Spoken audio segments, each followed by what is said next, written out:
मैंने अपनी एक्सपीरियंस 17-18 साल की गल्फ की एक्सपीरियंस मैंने आपको बताया है। जिसकी जितनी बड़ी दाढ़ी उतना बड़ा झूठा उतना बड़ा फरेब है। 25 करोड़ आदमी माइनॉरिटी होता है और जो सिख है 2 करोड़ वो माइनॉरिटी में नहीं आते हैं। जैन माइनॉरिटी में नहीं है, बुद्धिस्ट माइनॉरिटी में नहीं है, मुस्लिम माइनॉरिटी में क्यों है? आरोप लगाना, लेकिन योगी जी और मोदी जी है भारत का भविष्य उज्जवल हो गया। सही। ये अखिलेश पखलेश से सब लोग उल्टी सीधी बात करते हैं, जनता को बरगलाते हैं। इन लोग का काम है बरगलाना।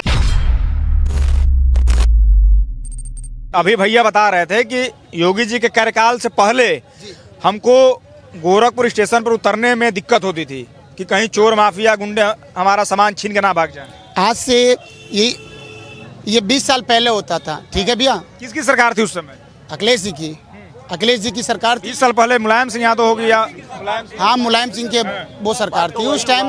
अरे वही मतलब अखिलेश और मुलायम सिंह एक ही हुआ, क्यों नहीं? पार्टी तो वही है, समाजवादी ही है, तो समाजवादी पार्टी का ही सरकार था। लेकिन मुलायम सिंह को तो धरती पुत्र माना जाता है। वहाँ भी उन्होंने कहा है ना, आपको याद होगा, वो धरती से जुड़े हुए सब कुछ इंसान सही है, लेकिन सवाल है कि जब गोली चली तो किसको चली? धरती पुत्र में जब गोली चली अयोध्या में तो किसको चली? मुख्यमंत्री तो कल्याण सिंह थे उस समय। रक्षा मंत्री कौन था? रक्षा मंत्री मुलायम सिंह यादव थे। तो फिर अस्त्र शस्त्र किसके अंदर में होता है? शस्त्र कौन प्रोवाइड करता है? सेना कौन देता है? हम देते हैं? सेना आपका राष्ट्र ये देता है, रक्षा मंत्री प्रोवाइड करता है ना। लग रहा है कि उन्हीं की वजह से उतनी बड़ी घटना को अंजाम, उन्हीं की वजह से नहीं हुआ होता तो वो संसद में खड़े होकर के बोले ना कि हमने गोली चलवाई, एक्सेप्ट किए थे ना। ऐसा तो नहीं है कि नहीं किए थे। हाँ, हमने मुसलमानों तुम्हारे लिए गोली चलवाई, ये एक्सेप्ट किए थे ना। फिर इसमें दूसरा सवाल तो कोई पैदा ही नहीं होता है, क्योंकि जब हमने कन्फेस किया है 10 आदमी के बीच में, तो फिर दूसरा कहाँ से सवाल आएगा? कोई सवाल नहीं आ सकता है। लेकिन अखिलेश यादव पीडीए की बात करते हैं कि पिछड़ा दलित अल्पसंख्यक के सहारे। एक मिनट, पीडीए का मतलब क्या हुआ? पिछड़ा दलित अल्पसंख्यक बताते हैं वो। पिछड़ा दलित अल्पसंख्यक। अखिलेश यादव जब भी किसी दलित की बेटियों को मारपीट या लड़कियों का साथ होता है तो कितने बार बोले होंगे अब तक अपने इसमें? कितने बार गए होंगे जब माइनॉरिटी के द्वारा किया गया हो? तो अब माइनॉरिटी कमीशन ही क्यों है इंडिया में? क्यों है? क्या माइनॉरिटी के 25 लाख वाले 25 करोड़ आदमी माइनॉरिटी होता है और जो सिख है 2 करोड़ वो माइनॉरिटी में नहीं आते हैं? जैन माइनॉरिटी में नहीं है, बुद्धिस्ट माइनॉरिटी में नहीं है, मुस्लिम माइनॉरिटी में क्यों है?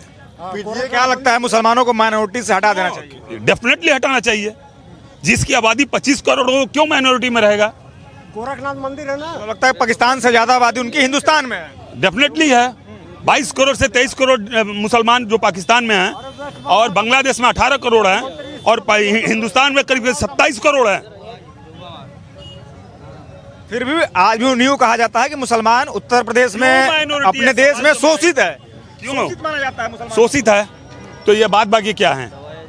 दबाया जाता है, बाबा को इल्जाम लगता है। आप एक बात बताएं, आपके पास 2 कट्ठा जमीन है और आप एक बच्चा पैदा किए, और हमारे पास 2 कट्ठा जमीन है, हमने 20 बच्चा पैदा किया, तो हम कहाँ से खिलाएंगे? लैंड कहाँ से लाएंगे? आपको मार के लाएंगे। वो तो बताते हैं कि बच्चा देना ऊपर वाले का काम है। नहीं, एक बात बताएं, तो बच्चा देना अल्लाह का काम है, तो खाना क्यों गवर्नमेंट से मांगते हैं? खाना गवर्नमेंट से क्यों लेते हैं? वो तो कहते हैं कि हम ईमान वाले हैं, कहते हैं। हमारे सामने पाकिस्तानी लोग थे, बांग्लादेशी थे, अफ्रीकन थे, अमेरिकन थे, सारे मुसलमान कहते थे हम ईमान वाले हैं। लेकिन सबसे ज्यादा जितनी बड़ी दाढ़ी उतनी बड़ी ईमान बिका हुआ इंसान होता है। मैंने अपनी एक्सपीरियंस 17-18 साल की गल्फ की एक्सपीरियंस मैंने आपको बताया है। जिसकी जितनी बड़ी दाढ़ी उतना बड़ा झूठा उतना बड़ा फरेब है। दाढ़ी तो ब्राह्मणों के ही बड़े होते हैं, वो भी वो दाढ़ी ब्राह्मण का दाढ़ी और उनकी दाढ़ी में डिफरेंट है। अब औरंगजेब जिस तरह से दाढ़ी रखता है तो बढ़ा के उसको स्टाइल से रखता है, ब्राह्मण कभी स्टाइल से नहीं रखता है। इतना दाढ़ी के नाम से पहले ही समझ में लोगों को आ जाता है कि वो माइनॉरिटी है। किसी संत का दाढ़ी के ऊपर कभी सवाल उठा है क्या? हम ये कह रहे हैं कि सरकार जितना बढ़िया बाबा चला रहे हैं, इससे बढ़िया कोई नहीं चला सकता। इनकाउंटर करना बढ़िया चीज है। इनकाउंटर देखिए, जहाँ पब्लिक रहे हो कुछ न कुछ कहाँ तक पीछे पीछे डंडा लेके घूमेंगे। नियम कानून सबके लिए है। गला रेतना सही है। क्या कह रहे हैं भैया? सही नहीं है। गला रेतना सही है। तो भाई कानूनी प्रक्रिया संविधान में बनाया ना, उसके लिए कानूनी प्रक्रिया से करवाइए। कानून प्रक्रिया हुआ, कानून प्रक्रिया से उनका इनकाउंटर किया गया, कानूनी के तौर पर इनकाउंटर हुआ है, न कि उनको किसी वजह पूरे प्रशासन के माध्यम से हुआ है। तो कानूनी प्रक्रिया से हुआ है ना इनकाउंटर।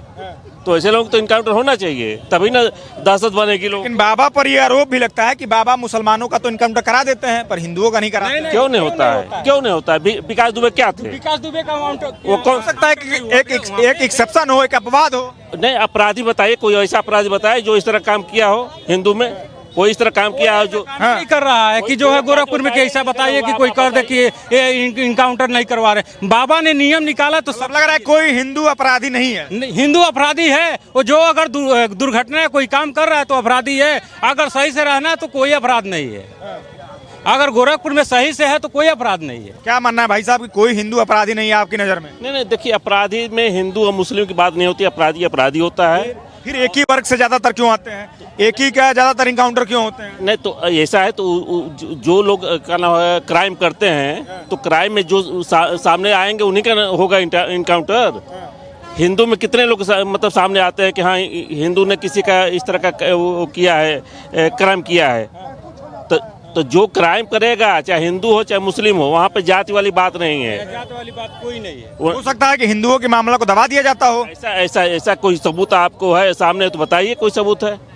कोई ऐसा मतलब आरोप तो सरकारें यही लगाती हैं। दिखाइए कि हाँ, आरोप तो सरकारें यही लगाती हैं। नहीं, आरोप लगाना तो अलग बात हो गई, आरोप को सिद्ध करना सबसे बड़ी बात है ना। आरोप तो हम किसी के ऊपर लगा दे, आपके ऊपर लगा दे कि आप चोर हैं तो हम साबित तो करें। साबित करना मेन होता है, आरोप तो कोई भी किसी को लगा सकता है। तो जो मतलब साबित होता है उनके साथ कार्रवाई होती है, जो लोग साबित नहीं होते उनकी कार्रवाई नहीं होती है। चलिए अब उत्तर प्रदेश की राजनीति की बात करते हैं। उत्तर प्रदेश में 27 में चुनाव होने वाला है। क्या लग रहा है, बाबा फिर से सरकार बना पाएंगे कि जनता यहाँ की बदलाव चाहती है? देखिए, जनता को क्या चाहिए? विकास चाहिए। जनता को विकास चाहिए। एक तरह से देखा जाए 10 साल के पहले 2017 से पहले के विकास में आज के विकास में बहुत अंतर हो गया है। क्या अंतर? मुख्य अंतर बताइए, क्या अंतर देख रहे हो? अंतर देखिए, मुख्य यही जगह है। यहाँ पे फिर बताइए, फिर से पतला बताइए। रोड था, यहाँ पे पतला रोड था। फिर से एक बार फिर से बताइए कैमरे। गोरखपुर में यही इसी जगह यही मार्केट में एक बस वाला यहाँ पूरा दाब दिया। पतला रोड था, यहाँ पे निकलना दुश्वार होगा। आज के डेट में देखिए कितना फीट का रोड बना हुआ है। 110 फीट से कम नहीं है ये रोड, पूरा अगर नप्पी करवाया जाए तो। लंबाई की बात कर रहे हैं, चौड़ाई की बात कर रहे हैं। और ये पहले इतना था कि इसमें निकलना, ऑटो रिक्शा निकलना दुश्वार हो गया था और सारी दुकानें लगी थी। मगर देखिए इस सरकार आने पे रोड जो है चमाचम हो गया, हर जगह काम हुआ है। और ऐसे ऐसे प्रोजेक्ट है कि अभी 10 साल में बम्बई की तरह दिखाई देगा। लेकिन अखिलेश तो कहते हैं कि रोड खाने को थोड़ी देगा। रोड खाने के नहीं, हम कह रहे हैं कि रोड जब रोड बन रहा है तो उसे विकास ऑटोमेटिक है। सारे लोग ठेला लगा रहे हैं, सबका रोजगार बढ़ रहा है। रोड सही रहेंगे तो रोड पे जो चलने वाले हैं, जो साधन चल रहे हैं, जो मान लीजिए कहीं से कोई ट्रांसपोर्टिंग वाला काम आ रहा है तो समय से पहुंच रहा है, तो लोगों के पास हर चीज़ समय पहुंच रहा है। हम अगर पहले जाते थे, लखनऊ जाते थे, 10 घंटा लग जाते थे जो रोड के मतलब आज क्या 3 घंटा 4 घंटे में हम लखनऊ पहुंच जाते, वो विकास नहीं है। आज मान लीजिए जो भी लखनऊ से कानपुर का जो एक्सप्रेस अभी नया बन रहा है, जो आपका 30 से 35 मिनट में पहुंचा देगा, तो उससे लोगों का विकास होगा कि नहीं होगा? उत्तर प्रदेश का और देश का सबसे बड़ा एक प्रोजेक्ट पास हुआ जो गंगा एक्सप्रेस हुआ। अभी मेरठ से प्रयागराज तक उसका उद्घाटन हुआ, गंगा एक्सप्रेस वे। और उसका जो दूसरा जो फेज शुरू होने वाला है वो नोएडा से बलिया को जोड़ेगा। तो ये उत्तर प्रदेश का सबसे बड़ा एक्सप्रेसवे होगा। आप देखिए पूरे भारत में जितने प्रांत हैं उस प्रांत में कितने एक्सप्रेसवे हैं और यूपी में कितने हैं, और वो भी 2017 के बाद कितने हुए। लेकिन विपक्ष इसी पर भी तो आरोप लगाती है कि जो आरोप लगाना, रोड सड़क काम है आरोप लगाना। लेकिन योगी जी और मोदी जी हैं, भारत का भविष्य उज्जवल हो गया। सही भारत का भविष्य उज्जवल हो गया। हमारे देश के बच्चों का खुशनसीबी है कि योगी जी और मोदी जी जैसे हमारे देश के रत्न मिले कि हमारे भारत को ऊंचाइयों की तरफ ले जा रहे हैं। और क्या चाहिए? ये अखिलेश पखलेश से सब लोग उल्टी सीधी बात करते हैं, जनता को बरगलाते हैं। इन लोगों का काम है बरगलाना और देश के विकास को नष्ट करना। लेकिन क्या कह रहे हैं, फिर से बोलिए। आवाज नहीं उठाया। बांग्लादेश में जब हिंदू और मुस्लिम का बवाल हुआ था, सिर्फ बाबा ने आवाज उठाई थी और कोई नेता आवाज नहीं उठाया कोई था। नहीं उठाया था। आज थोड़ा सा बात हो रहा है तो रंग का पता ही बना दे रहा है लोग। वही बात हुई जो अभी जो कांड हुआ है, जिसका गला रहता गया है, उसके पक्ष में कोई भी विपक्ष वाला कोई भी नेता किसी ने आवाज उठाया? बंगाल का किसी का वजह है ना आवाज उठाने का वजह क्या है? वजह है कि मतलब वो जो अपना तुष्टिकरण की राजनीति लोग करते हैं कि हमको मतलब एक मुस्लिम वर्ग का यही सपोर्ट चाहिए। वहाँ पे वह मुस्लिम नहीं, वह तो आतंकवादी माना जाएगा, वो अपराधी है। वहाँ पे हिंदू मुस्लिम, लेकिन फिर भी उन्होंने उस जिसका गला रहता है उसके परिवार के लिए सांत्वना के लिए एक शब्द भी नहीं किसी को मुँह से निकला। और जैसे उसके इनकाउंटर होता है तब तक तमाम लोग कुकुर मुत्ते की तरह आ गए उसका सांत्वना उसके परिवार को देने के लिए। बाबा क्या लग रहा है, क्या मुख्य वजह है कि विपक्ष जो है अखिलेश यादव हैं या अन्य पार्टियां हैं, इतने बड़े घटना हो गया, इस पर उन्होंने खुलकर कोई बयान नहीं दिया, कुछ बोला नहीं? तो आप वही तो हिंदू मुस्लिम कर रहे हैं, हिंदू मुस्लिम वही लोग कर रहे हैं। बिल्कुल है, हिंदू मुस्लिम जो है करने वाले लोग ये विपक्ष के लोग हैं। इन लोगों का काम है हिंदू मुस्लिम लग करके लोगों को बरगलाना। और पर आरोप तो बाबा पर लगता है कि बाबा हिंदू मुस्लिम करते हैं, इन पर आरोप लगता है। भाई कहीं साबित तो कोई करे। साबित करते तो हैं, साबित में कहते हैं कि बुलडोजर की कार्रवाई होती है, की वर्ग पर होती है। अतीक अहमद बुलडोजर चल गया तो अत्याचार है। जो अत्याचार कर रहा है बुलडोजर उसके ऊपर चल रहा है, किसी अच्छे आदमी के ऊपर बुलडोजर नहीं चल रहा है। कौन कह रहा है गलत हो रहा है? बुलडोजर कहीं गलत चल रहा है किसी के ऊपर?